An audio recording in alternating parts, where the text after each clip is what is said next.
sino que no se ignoran las implicaciones morales sobre qué es justo, qué es injusto, de que el salario sea de subsistencia, sino que dice, bueno, el trabajo necesario para producir un bien es la subsistencia del trabajador, la cantidad de trabajadores necesaria para producir ese bien, porque es el costo de producción, digamos. Después está el costo de la tierra necesaria para producir ese bien.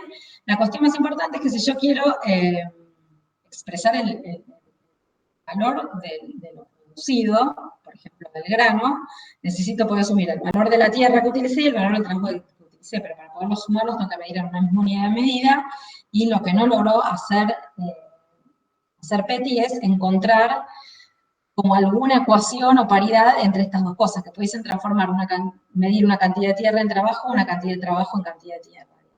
Como este problema, o sea, no es que no era consciente de que tenía ahí como un problema, digamos, pero nunca lo llevó a resolver. Entonces, bueno, como en realidad en muchos autores hay como muchas cuestiones no resueltas, y entonces también muchas interpretaciones sobre qué es lo que era para Petty, si el excedente era la renta, si no era la renta, etcétera. Van a encontrar muchas interpretaciones de todo, y eso va a pasar con los autores.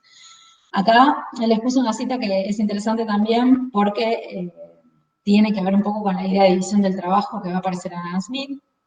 En esta cita, bueno, dice que en un territorio hay 1000 hombres, identifica a 4 grupos sociales, que son los productores de alimentos y vestimenta. Dice, bueno, digamos que 100 de estos habitantes, digamos, producen comida y vestimenta para todos los 1000. Después están los que se producen para exportar, los que producen bienes de lujo, y los que son gobernantes o profesionales o comerciantes o religiosos, etcétera, que en realidad hacen un trabajo pero no producen nada, digamos. Y después, si sumamos a todo eso que nombró hasta ahora, nos da 900. Dice, bueno, después de todo esto, están los desempleados, los que no hacen nada, que son 100, en su ejemplo, ¿no? Entonces dice, bueno, ¿cómo es esto de que hay 100 que producen para la vestimenta y alimento necesario para 1000, y que después están todos estos que a pesar de no estar produciendo nada o no estar produciendo alimento, digamos, pueden comer igual, digamos? Bueno, y ahí empieza como toda esta cosa de la discusión sobre la división del trabajo y sobre una especie de jerarquía. No habla de trabajadores productivos e improductivos, como son los fisiócratas, pero sí de una especie de jerarquía entre los trabajadores, donde dice, bueno, que hay 100 hombres que producen los bienes básicos, que son los necesarios para que subsista la sociedad. Eso quiere decir que producen un excedente por sobre sus necesidades propias, porque si 100 hombres producen alimento para 1000, quiere decir que producen más de lo que ellos mismos necesitan. Y este excedente es lo que es necesario y lo que permite la división del trabajo. Gracias a que 100 hombres producen un excedente sobre lo que ellos necesitan para subsistir, de alimento y de vestimenta, los otros 900 pueden dedicarse a producir bienes de lujo, a producir bienes para exportar, a ser abogados y bueno, otro tipo de servicios, o también puede haber desempleados, o bueno, población que no trabaje por algún motivo, por niños, qué sé yo, mujeres que en esa época no trabajaban, etc. Entonces, bueno, justamente el hecho de que existe un excedente es lo que permite que, y acá vemos que en realidad el excedente no es solo agrícola, también es vestimenta, y el hecho de que existe este excedente es lo que permite la división del trabajo. Y esta es, bueno, un poco una idea que también va a estar famosa Adam Smith, no sé, aunque no lo hayan leído, seguro que lo escucharon nombrar, es por la famosa división del trabajo, digamos. Así que bueno, esta es una idea que ya está presente acá. Siempre lo que pasa es que estos autores también escriben de una manera a veces medio complicada, pero bueno, la idea ya estaba presente y va a estar presente también en otros autores. Entonces, bueno, esta cosa que les comentaba antes, de que Petty no llega igual a poder medir ni el costo de los bienes producidos ni el excedente, porque no logra medir todo en una misma unidad de medida. Porque dice que cada proceso productivo se emplea trabajo, tierra, insumos producidos en el periodo anterior, ¿qué es lo que intenta hacer? Dice, bueno, para producir cada bien necesito trabajo, tierra y otros insumos que fueron producidos en el periodo anterior. A su vez, esos insumos fueron producidos con trabajo, tierra y otros insumos, y así yendo varios periodos hacia atrás, uno termina llegando a que los insumos son cercanos a cero y todo se puede reducir a tierra y trabajo. Esta tasa se produjo con cerámica, en una cierta porción de tierra donde está la fábrica y una cierta cantidad de horas de trabajo. A su vez, la cerámica se produjo en una cierta porción de tierra con una cierta cantidad de trabajo y, no sé, piedra, de qué sé yo. La piedra, a su vez, vino de una mina de no sé dónde, entonces, bueno, todo al final termina siendo la mina, tierra donde se encuentra la mina y el trabajo necesario para renovar eso que después se va a convertir en cerámica y que después se va a convertir en... Entonces, si uno va siempre suficientemente atrás, termina reduciendo todo a horas de trabajo y una cierta cantidad de tierra, digamos. Por eso dice que el trabajo es el padre y la tierra es la madre, digamos, de valor, de la riqueza. Pero bueno, el problema es que si bien todo se le puede dar un valor en tierra y en trabajo, no logra expresar la tierra en términos de trabajo o el trabajo en términos de tierra. Entonces, así no puede comparar el valor relativo entre las mercancías. O sea, no puede construir una teoría de los precios relativos porque no puede establecer el valor. O sea, puede decir, esta taza tiene, no sé, 8 horas de trabajo y 1 hectárea de tierra, y en cambio este reloj tiene 12 horas de trabajo y 1/10 de hectárea de tierra, pero no los puede comparar, sin importa cuál vale más. ¿Cuánto más vale uno que el otro? Ese es el problema, digamos, que no podemos resolver. Entonces, por eso, cuando uno ve a veces estas cosas medio raras que decía antes, que el excedente lo considera como el grano, pero que si el grano se gasta en vestimenta, ¿cómo sé cuánto grano gasta en vestimenta si no sé cuánto grano intercambio por 1 metro de tela? Bueno, ese es el problema que no puedo resolver, digamos. Por eso a veces parece que las cosas están medio en el aire, porque están en el aire, digamos. No puedo terminar de resolver la cuestión. Y eso también es otra cosa que me interesa que se lleven de la materia, esta cosa de no siempre querer decir, bueno, o sea, lograr decir exactamente o entender exactamente qué es lo que dice o piensa un autor, que entiendan que a veces los autores dejan cosas en el aire o que se contradicen o que en una obra dicen una cosa y en otra dicen algo que no es coherente con lo que dijeron en la obra anterior, o en 2 ediciones de la misma obra pasa lo mismo, o en 2 partes de la misma obra, en un capítulo dice una cosa y más adelante dicen otra, que se contradice con la anterior en la misma obra también pasa. Entonces si bien a veces los conceptos parecen medio vagos, o que las cuestiones están por leer, bueno, tal vez es porque los conceptos son un poco vagos, o porque a veces el autor no las definió bien, las definió de distintas maneras en distintas obras, en distintos lugares de su obra. Entonces, tal vez de todo lo que dije, dice, bueno, pero al final no entendí muy bien que era el excedente en Petty, bueno, porque no lo definió muy bien. Y uno puede hacer distintas interpretaciones sobre lo que era, entenderlo, los defensores intentan entender, pero bueno, la realidad es que no lo terminó de cerrar el concepto, entonces es normal que uno le quede medio en el aire. Es que uno dice, bueno, pero al final yo quiero saber qué era el excedente para Petty. Y bueno, no sé qué era el excedente para Petty. Él dijo esto y me quedó un poco en el aire porque tal cuestión no la puedo resolver. Porque a veces me pasa un poco, y a mí también me pasa cuando leo, o uno trata de entender una nota y dice, bueno, pero es que al final, ¿qué era el valor? Bueno, no es a veces que uno pueda responder la pregunta tan simplemente ¿qué era? A veces sí, porque a veces los autores son claros, y para mí es otra cosa. A veces no, a veces no son claros, o se contradicen, o no son coherentes, y bueno, hay que asumir eso, digamos. No siempre está clarísimo lo que dicen los autores.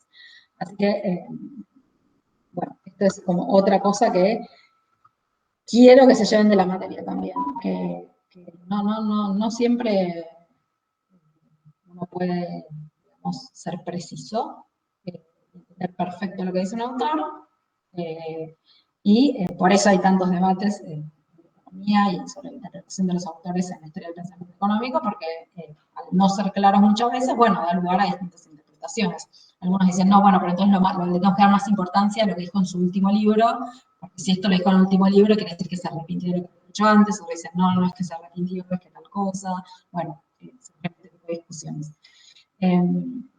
Así que bueno, como conclusiones, Petty, creo que ya es reta, bueno, vamos a hacer lo que lleguemos y no, seguimos la próxima. Quería que les quede que, bueno, que la noción de excedente es una de sus principales contribuciones, a pesar de que tenga lo que les comenté.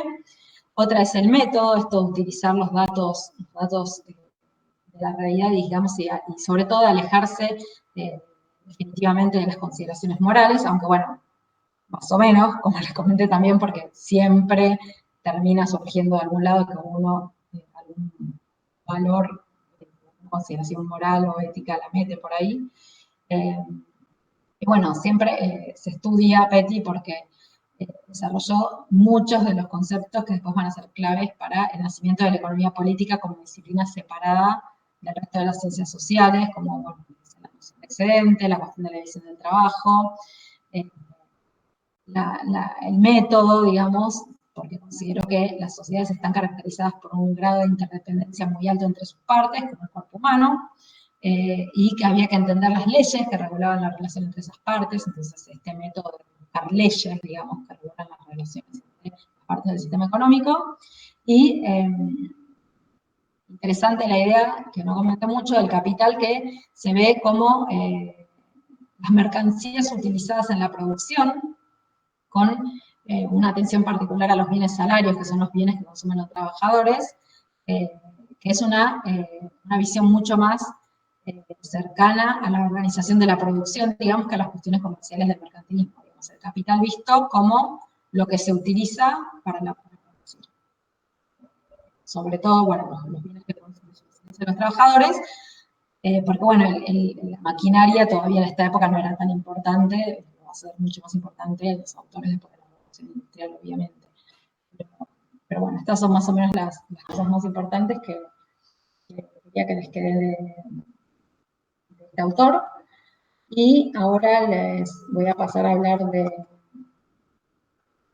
de otros autores. ¿Tienen alguna pregunta sobre Petty? Si no, sigo. Bueno, sigo.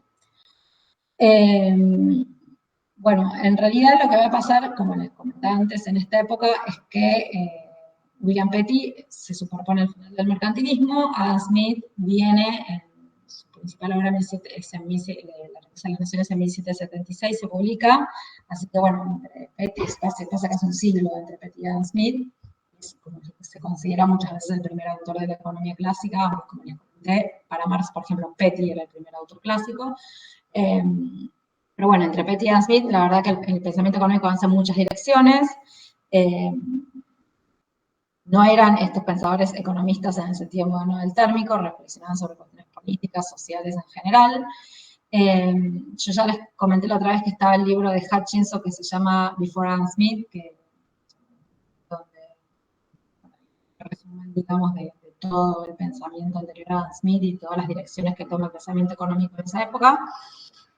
Algunos de los ejemplos que vamos a ver son, por ejemplo, Locke, John Locke, David Hume, lo vamos a ver más adelante, Bernard Mandeville, como les dije también, porque son autores ya más relacionados a Adam Smith, está Cantillon, que vamos a ver hoy, Queneau, que es fisiócrata, esos son los autores más importantes, que algunos de estos crearon corrientes, como por ejemplo la corriente de la aritmética política de William Petty, tuvo algunos seguidores como King y Davenant. Después hay toda una serie de pensadores muy relacionados al derecho y al derecho natural, que lo vamos a ver. Hay después un grupo de autores muy contrarios al mercantilismo y muy favorables al cambio, pensamientos de corte muy liberal y muy contrarios a la intervención estatal en la economía, como Dudley North, que sí lo vamos a ver, y Daniel Defoe, que es el autor de Robinson Crusoe, pero no lo vamos a llegar a ver, pero si les interesa lo pueden mirar. Así que bueno, el primero que vamos a ver de estos es Dudley North, que era un ultraliberal. al contrario de Petty, no proponía un método inductivo basado en datos objetivos, sino un método deductivo basado en verdades que para él eran evidentes, había principios indisputables, decía, y ahí se debían deducir las conclusiones. Va a ser el artífice de una de las primeras manifestaciones del individualismo metodológico en economía,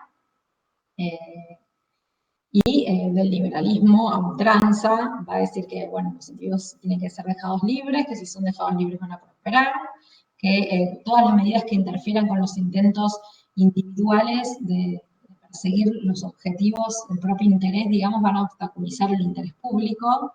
Es decir, que el interés colectivo va a depender del interés privado y que los individuos son los mejores jueces de su propio interés y no tienen que intervenir el Estado a decirles qué es lo que pueden o qué no pueden hacer, que el Estado tiene que reconocer que el que mejor sabe qué es lo que me conviene o lo que no me conviene es el individuo y no tiene que intervenir. No tiene que intervenir en general. Así que bueno, este va a ser básicamente las principales ideas de North. Va a ser un gran librecambista, va a decir, bueno, que el libre comercio favorece a todos los países, que no hay que tomar ninguna medida de proteccionismo comercial.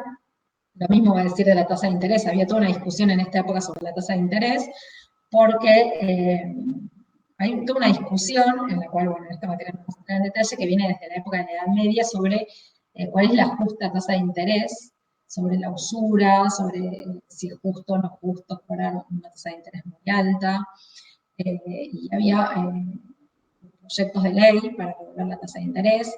La tasa, por ejemplo, en Inglaterra había una ley que decía que no se podía cobrar más del 5% de interés y se quería bajar al 4%, este límite. Había toda una discusión en esta época, pero lo que decía Daldinos es que en realidad la cantidad de dinero se regula sola. Si hay un exceso de dinero, la gente va a atesorar moneda o la va a fundir para tener oro y quedarse con el oro, y en cambio si hay una falta, una escasez de moneda, lo que van a hacer las personas que tengan lingotes va a ser acuñar moneda con ese oro, digamos. Entonces, cualquier intento de intervención está destinado a fallar porque ya las fuerzas del mercado solas operan bien, digamos, y van a operar en contra de las regulaciones estatales, y las regulaciones estatales van en contra del mercado. Y es una idea que es muy contemporánea, una idea que después va a reaparecer ya con el marginalismo y después, ¿no? Esta idea de que existe algo que son las fuerzas del mercado, y entonces que cualquier intervención contra eso es inútil, que hay que dejar actuar a las fuerzas del mercado. En particular, bueno, estaba en contra de estas regulaciones que imponían un máximo para las tasas de interés, porque dice, bueno, la tasa de interés depende de la disponibilidad de fondos prestables, y eso a su vez depende del ahorro. Entonces, si la tasa de interés es alta es porque hay poco ahorro y pocos fondos prestables, y si la tasa de interés es baja es porque hay muchos fondos prestables porque la gente ahorra mucho, pero si la gente quiere o no quiere ahorrar, el Estado no tiene que intervenir ahí. Bueno, es el mercado el que va a estimular a las personas a ahorrar más cuando suba la tasa de interés, va a convenir ahorrar la plata y ponerle interés, y en cambio, sí, y entonces ahí automáticamente el mercado se va a reequilibrar porque aumentando el ahorro va a bajar la tasa de interés que era alta y viceversa. Entonces decía que, bueno, que era inútil cualquier intervención estatal, y que además el comercio también iba a influir en las tasas de interés, porque dice, bueno, si hay si el país tiene un superávit comercial, van a entrar muchos fondos, y al haber muchos fondos disponibles va a bajar la tasa de interés, y viceversa. Además, si la tasa de interés es alta, va a atraer fondos del exterior, porque ante otro país va a ver que la tasa de interés es alta y la va a depositar. Va a depositar en los bancos de ese país. Lo que se hacía en Argentina, no sé, con las LEVAX que hacían para traer fondos externos, una tasa de interés del 50%, entonces entraban dólares para cambiarlo por peso, investirlos en LEVAX y después llevárselo. O sea, eso es más o menos lo que decía, no, simplemente si la tasa de interés es alta porque hay pocos fondos disponibles, esa misma tasa de interés alta va a atraer fondos que van a hacer bajar la tasa de interés. Entonces, la tasa de interés es simplemente el resultado de una interacción entre quienes necesitan crédito para la producción o las inversiones y los prestamistas, y todo eso supera a cualquier intento de regulación en el mercado del crédito, como en cualquier otro sector de la economía.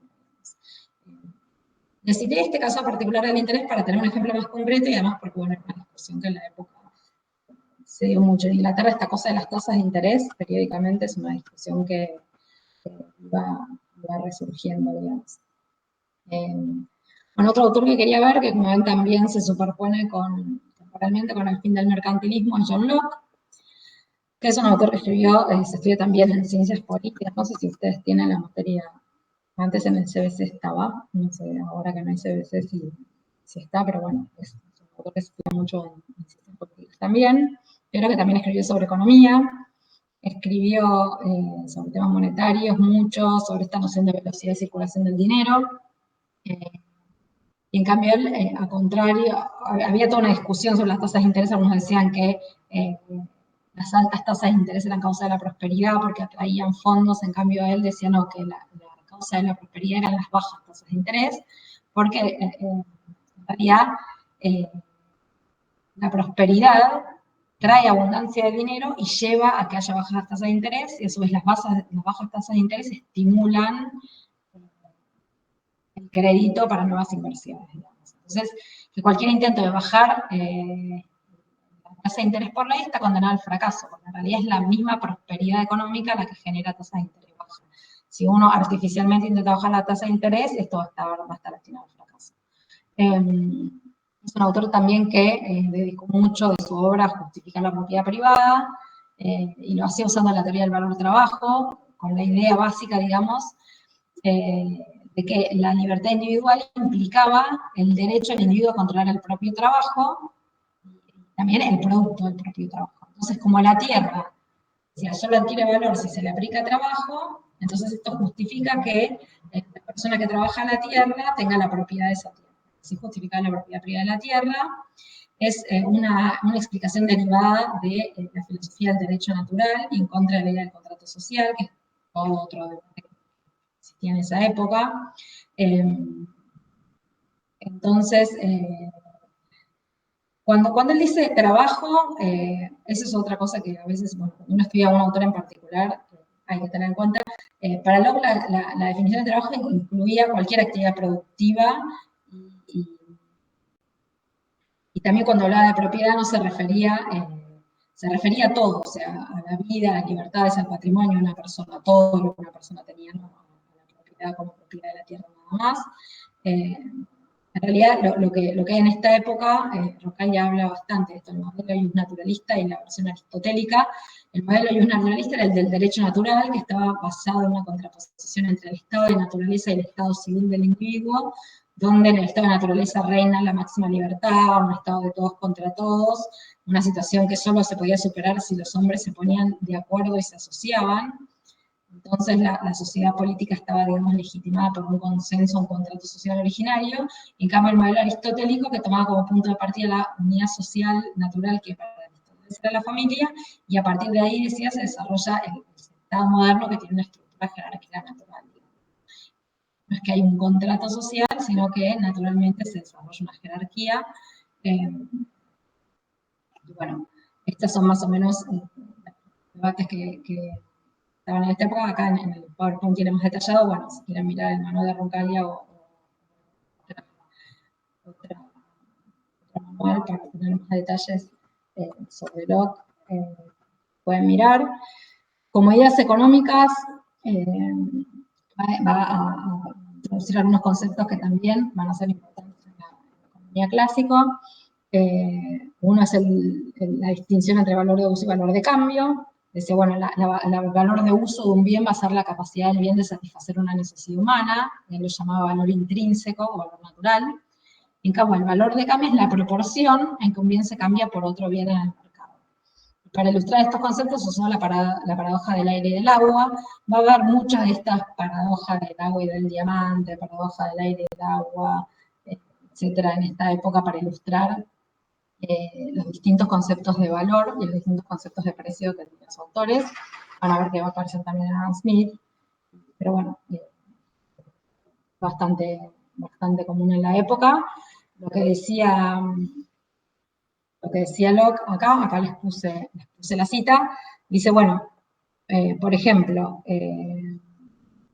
lo que es muy útil, por ejemplo, como el agua y el aire, son muy útiles, no solo muy útiles, sino esenciales para la vida humana, y sin embargo, no tienen ningún precio, son gratuitas. Eso quiere decir, en realidad, que el precio no tiene que ver con el valor de uso, con la utilidad que tiene para una persona. O sea, el valor de un bien no se lo da el valor de uso. Igual tiene un valor de uso muy alto, no solo un valor de uso alto, sino ser esencial para la vida y, sin embargo, no tener ningún valor de cambio, porque hay un valor de cambio para el aire es gratis, está ahí y no tiene precio. Entonces, no hay una cosa, digamos, o sea, el valor de cambio no tiene nada que ver con el valor intrínseco, el valor de uso que tiene un bien para el ser humano. Son cosas completamente distintas. Hay cosas con un alto valor de uso que no tienen valor de cambio. Los cambios en los precios relativos a los que se intercambian las mercancías no tienen nada que ver con su valor de uso, con su valor intrínseco o con su utilidad, sino que tienen que ver con la escasez o la abundancia en relación a la demanda. Es decir, el aire y el agua no tienen precio porque son abundantes, no porque sean o no sean útiles, no importa si son o no son útiles. Si son muy abundantes, no van a tener precio, un precio muy bajo, y si son escasos en relación a la demanda, van a tener un precio alto aunque no sirvan para nada. Después la famosa paradoja del agua y el diamante. El diamante no sirve para nada, en el sentido sí sirve para hacer un anillo, qué sé yo, pero no es esencial para la vida y tiene un precio muy alto, y en cambio el aire, que es esencial para la vida, no tiene precio. Entonces, bueno, son cosas no solo que son distintas, sino que el valor de cambio no tiene, no solo que es distinto el valor de uso, sino que no tiene nada que ver y no está influenciado por el valor de uso. Así que bueno, y esta es una explicación que también va a aplicar a la tasa de interés. La tasa de interés depende de la cantidad de dinero en circulación y del nivel de actividad económica, es decir, de la abundancia de dinero en relación a la necesidad. Si el dinero es muy abundante y la actividad económica muy baja, o sea que no se necesita dinero porque la tasa de interés va a estar baja. En cambio, si el nivel de actividad económica es muy alto y hay muchas inversiones y se necesita mucho crédito para invertir y hay poco dinero en circulación, la tasa de interés va a subir. Por eso decía que era inútil que el gobierno intentase regularla, porque simplemente, como en cualquier otro bien, el valor de cambio va a depender de la abundancia de la escasez en relación a la demanda y nada más no importa. Así que bueno, estas son más o menos sus ideas principales. Y ahora les quería comentar, por último, un poco de los desarrollos como en Francia en esta época. En realidad uno podría estudiar también autores italianos, alemanes, o sea, hay digo, de muchos países. Ahora también hay muchos manuales de historia del pensamiento económico, no sé, indio, japonés, chino, o sea, hay autores de todos los continentes y países, pero bueno, los desarrollos tal vez más importantes en esta época, los que más se van a influir en la economía clásica, son los desarrollos en Inglaterra y en Francia. Así que bueno, voy a comentar un poco sobre algunos autores franceses. Además, Francia es importante también porque ahí va a hacer la fisiocracia que vamos a ver la vez que viene. Bueno, hay bastantes autores importantes en Francia. El primero que les quería comentar, no vamos a verlos todos obviamente, es Boisguibert, que también, como ven, se superpone un poco con el fin del mercantilismo. Escribe en una época en la que Francia todavía tenía una estructura semifeudal. Francia está mucho menos desarrollado que Inglaterra en esta época. Los cambios que ya se habían producido en Inglaterra, en Francia todavía no se habían producido, se venían produciendo, pero con más retraso. Además, Francia tenía un sistema fiscal bastante complejo, ¿se acuerdan? No sé si les hablé específicamente, pero de Colbert, el ministro francés, que en la época del mercantilismo había puesto un montón de regulaciones en la economía. Es lo que siempre se da como ejemplo de todas las revoluciones, las regulaciones propuestas por el mercantilismo, las había aplicado casi todas en una economía con muchas regulaciones, con muchos impuestos. Entonces empieza toda esta discusión de que tanto impuesto y tanta regulación desalentaba la producción, y además porque se comparaban con Inglaterra y decían, ven que en Inglaterra, que la economía está muy regulada, se está desarrollando mucho más rápido. Bueno, uno de estos autores fue Boisguibert, bueno, educado como abogado, bueno, como ya les comenté, no existía la educación como economista en esa época, todos venían de alguna otra disciplina. Escribió bastante sobre Francia, escribió esta disertación sobre la naturaleza de la riqueza, el dinero y los tributos, siempre con estos escritos sobre los impuestos estaban bastante discutidos en esta época. Trató mucho la cuestión de la riqueza, un enfoque bastante distinto al de los mercantilistas, donde acá les puse la cita, donde dice que la verdadera riqueza está constituida por el placer completo, no solo por las necesidades de la vida, sino también por todas las cosas superfluas y que pueden dar placer a los sentidos, o sea, no tiene nada que ver con la riqueza como estos metales en un país, sino como bienes presentes en un país y bienes que se consumen en un país, digamos. Hizo toda una clasificación de las actividades económicas, dividiéndolas en tipos diferentes, y tenía una especie de jerarquía medio del estilo de Petty, digamos, donde lo más importantes eran los productos agrícolas, pero también eran importantes los comerciantes y los productores de bienes de lujo, todos tenían su importancia, pero bueno, en una escala jerárquica. Decían, les digo esto a los comerciantes que decía que desarrollaban una actividad útil porque gracias a ellos el mercado funcionaba de forma ordenada. Esto lo digo porque después vamos a ver que los fisiócratas van a decir que los comerciantes son improductivos, o sea que la única actividad productiva es la agrícola. Él debe decir que no, que los comerciantes desarrollan una actividad útil y los terratenientes también, porque gracias a que sus gastos de lujo generan consumo y empleo, entonces la economía tiene un nivel productivo más alto. Digamos. Son importantes todos estos gastos de los terratenientes que generan consumo y generan empleo, aunque se pueden considerarse gastos inútiles tipo servidumbre, etcétera, en realidad él va a decir que son importantes. Pero, de todas maneras, el sector más importante va a ser el agrícola, porque gracias a que ese sector produce un excedente, es posible tanto el resto de los bienes, que no son necesarios para la subsistencia. Es lo mismo que decía Petty, que todos los sectores son productivos, pero si no fuese porque la agricultura produce un excedente para sostener a todos los demás que trabajan en otros sectores, no podría haber división de trabajo. O sea, el excedente en la actividad agrícola es necesario para que pueda tener lugar la división de trabajo. Perdón, pero eso sería un cambio importante, es decir, Petty no decía que los otros directamente no tenían, no había un cambio de valor y esto ya está diciendo que sí, ¿o no? No, perdón, no, tal vez me expresé mal. Los que dicen que no hay un cambio de valor van a ser los fisiócratas. Los que van a decir que el sector industrial, o el sector, era más artesano industrial tal vez en esa época, pero el sector manufacturero no agrega valor, van a ser los fisiócratas.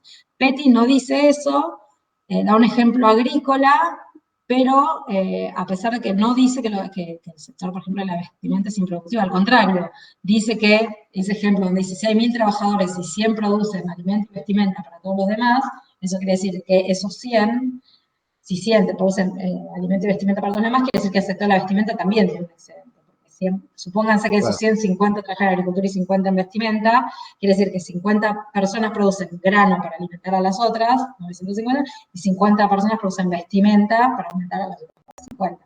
Es decir, que el sector de la vestimenta tiene un excedente.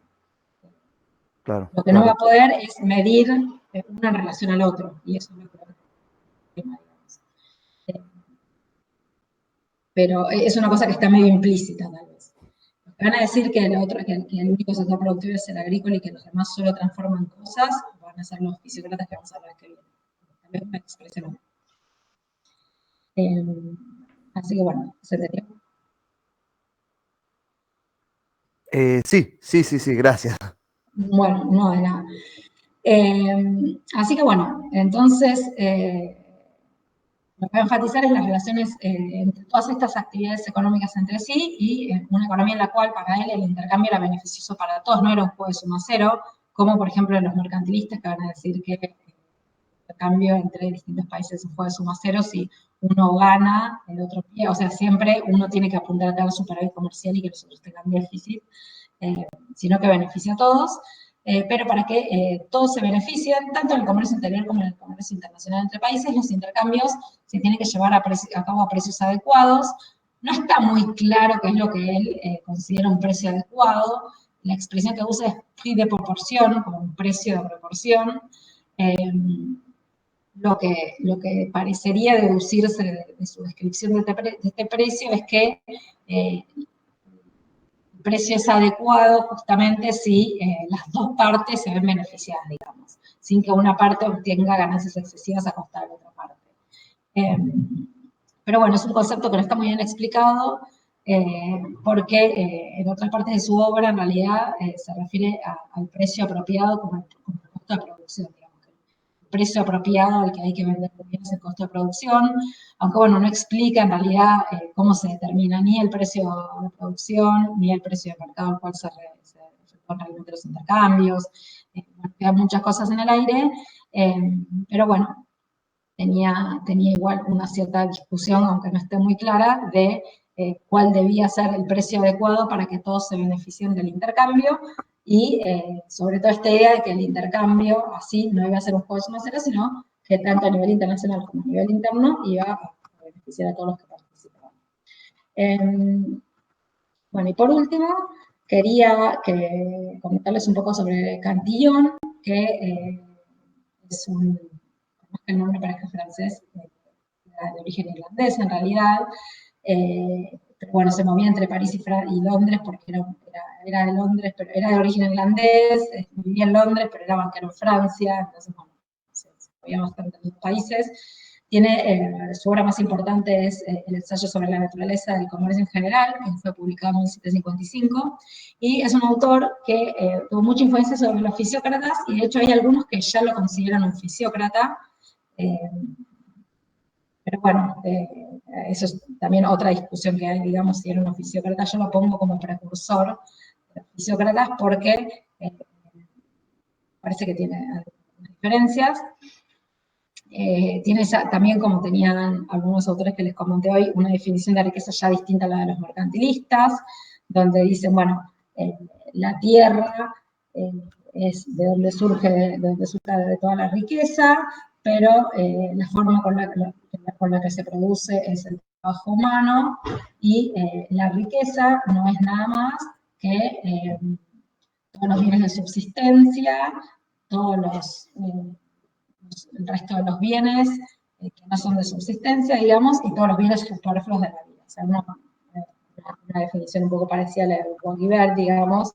Ya no hay una cuestión ni de subsistencia, ni de riqueza como estos metales preciosos, sino riqueza como todos los bienes, digamos, presentes en la economía, tanto los de subsistencia como los de lujo. O sea, todo lo que se producía en la economía era riqueza. Que ya es una noción mucho más cercana a lo que hoy entendemos por producto bruto, digamos. En el libro de Roncallo me parece que discute bastante todas las partes de la obra de Cantillon. Yo no quería entrar en tanto detalle, se los di por eso para que lo lean. Pero bueno, lo interesante de Cantillon es que fue el primero en destacar explícitamente el vínculo que había entre los procesos de circulación de mercancías y los procesos de producción. Otros autores no fueron capaces de destacar bien esto. Para Petty, por ejemplo, la conexión entre todo era simplemente que todo estaba sujeto a un único poder político, a una única cultura política, el cuerpo político, pero tal vez el tema de los vínculos económicos estaba, a veces quedaba un poco flojo, digamos, un poco en el aire. En cambio, Cantillon analiza el sistema económico dividiéndolo en sectores, en agricultura, sector artesano y comercio. Ya es un tipo de división, digamos, del sistema económico que, bueno, varios autores, pero bueno, estaban estos sectores, cada uno asociado a una clase social. Estaba, bueno, la agricultura asociada a los campesinos, el sector artesano asociado a los artesanos justamente, estaban los comerciantes relacionados al comercio, y bueno, y la nobleza, que eran los terratenientes. Estaban en realidad relacionados a la agricultura, pero como terratenientes. Y bueno, sostenía, al igual que Petty y Guibert, esta idea de que el excedente del sector agrícola era necesario para la división del trabajo. Esta división va a ser adoptada por los fisiócratas, vamos a ver, esta división de la sociedad en el sector agrícola, sector manufacturero y sector comercial. Va a ser distinta a la división de los clásicos, que después, que en cambio va a ser entre clases sociales. Si bien Smith o Ricardo o también Marx van a dividir la sociedad en trabajadores, capitalistas y terratenientes. Acá es por sector económico, agricultura, industria. O sea, dentro de agricultura uno tiene el trabajador, el terrateniente. Dentro del sector artesano uno tiene el obrero, o en realidad, bueno, lo que después va a ser el sector industrial, el sector artesano, ahí, pero bueno, en una fábrica uno tiene tanto el capitalista como el propietario de la tierra en la cual está la fábrica, como el trabajador de la fábrica, digamos. Dentro de cada sector económico uno tiene distintos tipos de sectores. En cambio, ya los clásicos, bueno, hay una sociedad de trabajadores, que pueden ser trabajadores de cualquier sector, pueden ser trabajadores agrícolas, trabajadores industriales, trabajadores de comercial, los terratenientes y los capitalistas. O sea, es otra división la que van a adoptar para estudiar la economía. Así que bueno, esta división de cantidad es la que van a tomar los fisiócratas, pero no es la misma de los clásicos. Y lo interesante de Cantillon es que tomó de Petty esta idea de que el valor intrínseco de una mercancía estaba dado por la tierra y por el trabajo que interviene en la producción, pero lo que hizo, al contrario de Petty, es expresar ambas magnitudes en una unidad común, porque logró, bueno, según él, digamos, uno puede pensar que está mal, no es lo que hizo, pero a su manera redujo el trabajo a la tierra. Entonces lo que hizo fue decir, el costo de trabajo era igual a la subsistencia de un trabajador y 2 niños, de modo que se asegurase la reproducción del trabajo, teniendo en cuenta la mortalidad infantil de la época.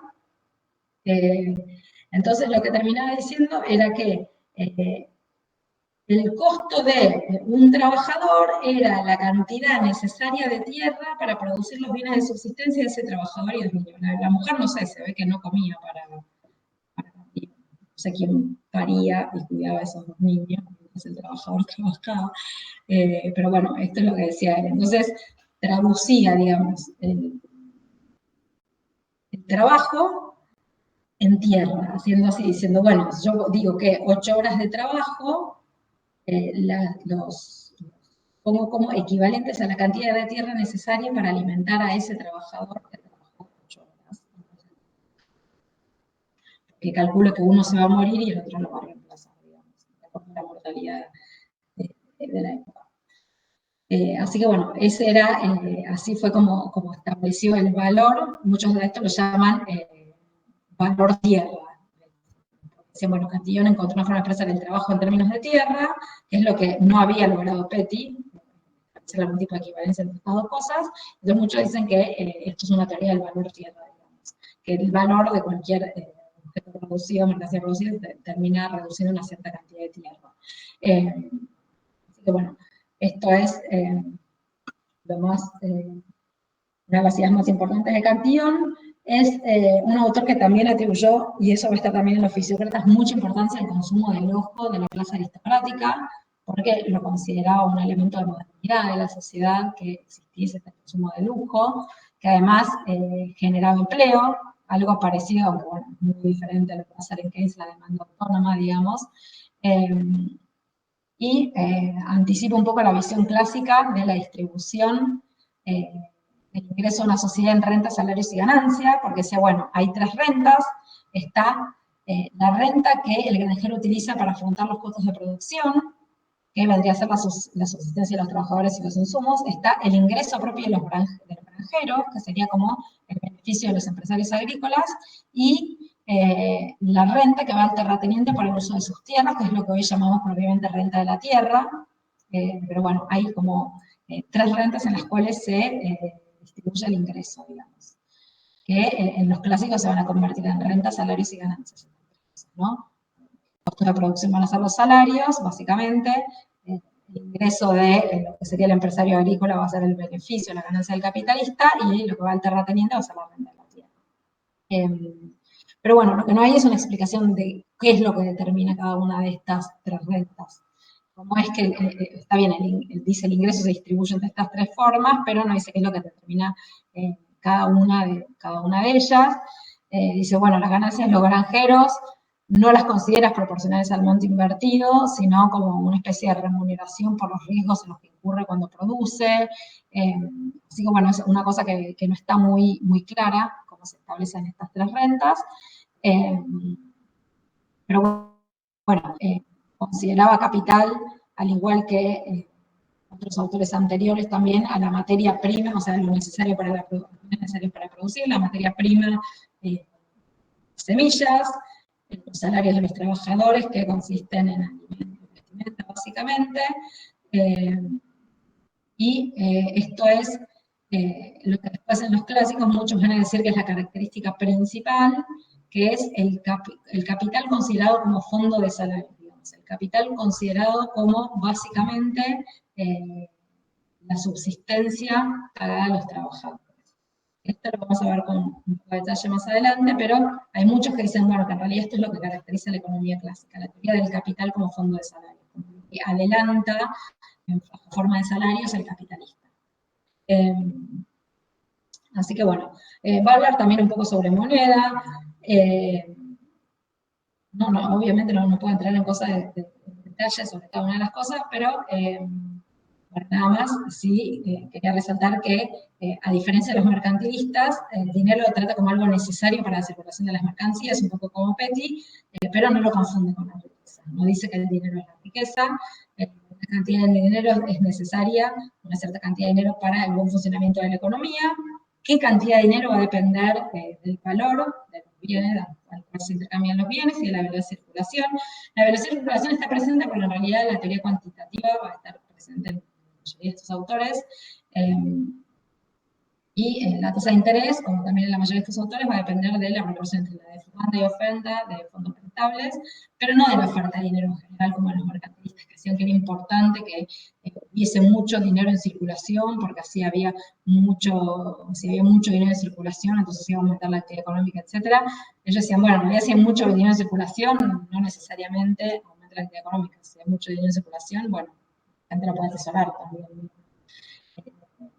O sea, de lo que va a depender del tipo de interés y la inversión es de la proporción entre la demanda y la oferta de estos fondos prestables, sino en general de la cantidad de dinero que haya en la economía. Así que bueno, hasta acá llegamos justo, hasta acá quería llegar hoy, y los fisiócratas ya los quiero empezar la próxima. Pero bueno, esta es como la parte, salvo los fisiócratas, toda una parte importante de los preclásicos, digamos, y donde empiezan a surgir. No sé si alguno de ustedes ya vio a Smith en alguna otra materia, o más o menos leyó algo, escucharon, pero la mayoría de las ideas de Adam Smith, si bien ya empiezan a estar presentes en estos autores, no son ideas nuevas de Adam Smith, digamos, que él se inventó la división del trabajo, o se inventó el precio natural y el precio de mercado, etc. Son en realidad todas ideas que ya estaban muy presentes antes, así que, bueno, esto es más o menos lo que veamos. Obviamente, cada autor tenía sus características, cada autor de estos en profundidad nos llevaría un montón, así que, bueno, decido tratar los dos en una clase para que vean así las características generales más importantes y también la variedad, ¿no? Que estaban los franceses, que ya apuntan hacia la fisiocracia un poco, los ultraliberales, Petty, que ya casi se podría considerar un clásico, de hecho no lo consideran un clásico, bueno, vayan teniendo un poco de idea de la variedad y de también cómo se entrelazaban muchas de estas discusiones también con discusiones en las ciencias, como se estudian ciencias políticas o en derecho, o bueno, discusiones en las cuales no vamos a entrar, pero discusiones más precisamente sobre la moneda, va a haber mucho sobre los bancos, sobre la política monetaria, sobre todo a partir del 1800 ya, pero bueno, llegamos a ver. Pero bueno, esto es más o menos lo que quería ver hoy. ¿Preguntas? Sí, Florencia, a mí me había quedado una pregunta de esto último que hablaste de Cantillon, Sí. con respecto al capital, que sobre todo ahí me confunde un poco lo que dices, si para él el capital es materia prima más salarios o solamente los salarios a los trabajadores. No, en realidad, bueno, como les comenté, como jerárquicamente para estos autores el sector agrícola era el más importante, es los salarios, pero también las semillas necesarias, o sea, los salarios de los trabajadores que van a cultivar ese grano, pero también las semillas necesarias para producir ese grano, las dos cosas. Aunque después cada vez se va a empezar tal vez más a poner énfasis, o en algunos autores, no todos, en los salarios. Pero en realidad varía mucho con los autores esto. Y es más, en un mismo autor puede cambiar entre distintas obras, no es una cosa así tan fija. Pero él va a decir que en realidad las semillas y los salarios son el capital necesario para reproducir a la economía, pero el especial énfasis está puesto en los salarios. Porque esos son los autores, los trabajadores que son jerárquicamente más importantes. O sea, todos son productivos, pero los trabajadores, gracias a los cuales puede existir la división del trabajo, o sea, gracias a los cuales pueden existir los otros trabajadores, son los agrícolas. O sea, si los trabajadores agrícolas no produjesen excedente, no produjesen comida para más personas que ellos, todo el resto no podría existir. O sea, un abogado no podría existir, porque no tendría qué comida comprar si no hubiese alguien que produce comida para él, digamos, porque él produce otra cosa, no solo un abogado, un productor de telas. O sea, alguien puede dedicarse solo a producir telas y no producir alimento, porque hay otra persona que produce alimento que alcanza para sí misma y para el resto de los trabajadores. Entonces, al ser condición necesaria, digamos, de la división de trabajos, jerárquicamente van a ser los más importantes. La fisiocracia va a llevar esto al extremo, diciendo que no solo que son los más importantes, sino que son los únicos productivos. Pero bueno, eso lo vamos a ver la vez que viene, pero bueno, es como esto llevado al extremo. O sea, es una jerarquía, pero en la cual directamente van a decir que esos son los únicos productivos y que los otros son trabajadores improductivos. Todos los que no son trabajadores agrícolas son improductivos. Pero hay alguien, pregunto, no lo sé, ¿hay alguien que se oponga a esta idea de que, digamos, podemos producir algo? ¿Por qué? Porque la tierra produce un poco más de lo que el trabajador. Bueno, ahí hay toda una discusión también de interpretación. Perdón, la pregunta fue si alguien se opone a la idea de que la tierra... Digamos que sí, podemos producir otras cosas porque la tierra nos da más de lo que el trabajador, digamos, necesita. No, de hecho, bueno, lo interesante de esto, no, todos aceptan que en realidad, lo que pasa es que uno podría decir que eso va por las dos vías, porque también el trabajador agrícola puede dedicarse a producir solo producto agrícola porque alguien le produce la ropa, porque esto uno necesita Claro, también claro. vestirse. Entonces, en realidad uno podría decir, bueno, pero también el trabajador agrícola puede producir solo trigo porque hay alguien que le produce ropa. O sea, en realidad o sea, puede ir también al revés, uno lo podría decir. Pero bueno, en esta época, que lo consideraban así, como, bueno, es verdad, lo esencial y más importante que la ropa tal vez es el alimento, pero bueno, en general alimento y vestimenta se van a considerar como los tipos de salario, pero muchos, bueno, van a focalizar sobre todo en el alimento como realmente lo que es esencial para la vida, para poder reproducirse, es el alimento, ¿no? Y lo interesante, y bueno, hay algunas discusiones sobre esto, es que Adam Smith, por más que se opone a la fisiocracia, en otras partes de su obra le permea un poco esta idea de que el sector agrícola tiene una jerarquía especial, digamos, o una importancia particular. Hasta en el mismo capítulo que él le dedica a la fisiocracia, un poco esta idea está presa. O sea, por un lado los critica, pero igual se pueden ver como un poco residuos de esta idea también en Adam Smith, que supuestamente ya va contra esto, digamos, porque bueno, va a decir que todos los sectores son productivos, que todos producen ganancia, etc. Pero si hubo quien hizo el trabajo sobre eso en otros cuatrimestres, sobre la visión de Adam Smith de la fisiocracia. Es como un poco raro, porque por un lado la critica, pero por otro lado a veces como que tiende a admitir que es un sector más importante que los demás, como si hubiese una cierta jerarquía. Pero bueno, es una cosa en la cual a veces los autores también se contradicen un poco, y uno sí podría decir, bueno, pero ¿por qué así? No hay una explicación, una respuesta, ¿no? Ellos ponían el énfasis, digamos, en esta época. También porque eran sociedades agrícolas, ¿no? Claro. También desarrolladas sobre todo en Francia. Y ojo, también a veces, yo tal vez no puse mucho el acento en esto, pero todo esto a veces va muy relacionado a cuestiones o a discusiones políticas del momento. Porque a veces algunos de estos autores, por ejemplo, hacían todos estos razonamientos sobre qué importante es el sector agrícola porque alguien estaba, por ejemplo, tratando de permitir la importación de bienes agrícolas de otros países. Por ejemplo, había épocas donde tal vez el trigo se volvía muy caro, entonces decían, bueno, abramos la importación de trigo, y ahí salían algunos intereses a decir, no, hay que proteger el trigo porque el sector agrícola es el único productivo, si este sector no produce un excedente, entonces no podemos... También está relacionado un poco con a veces ciertas cuestiones particulares que surgían, ciertas históricas y políticas, ¿no? Eso también, bueno, con los fisiócratas voy a hablar un poco de eso, porque bueno, tiene que ver un poco también con las cuestiones políticas del momento.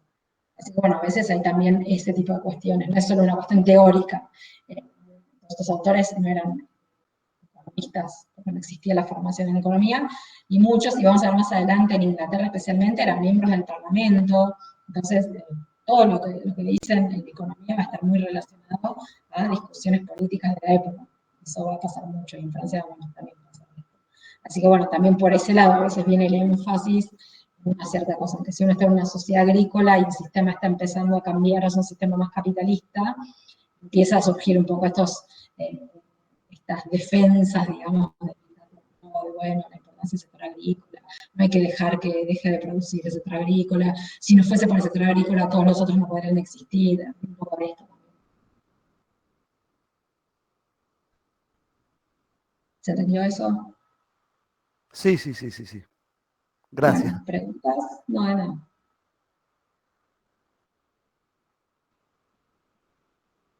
Bueno, si no tienen más preguntas, entonces el PowerPoint este creo que ya lo subí, está así, está en el campus, que tiene clases 2 y 3 porque tiene fisiocracia en el mismo orden también, porque en un momento de la vida, no sé por qué pensé que todos podían entrar a una clase, y después lo llamé clases 2 y 3.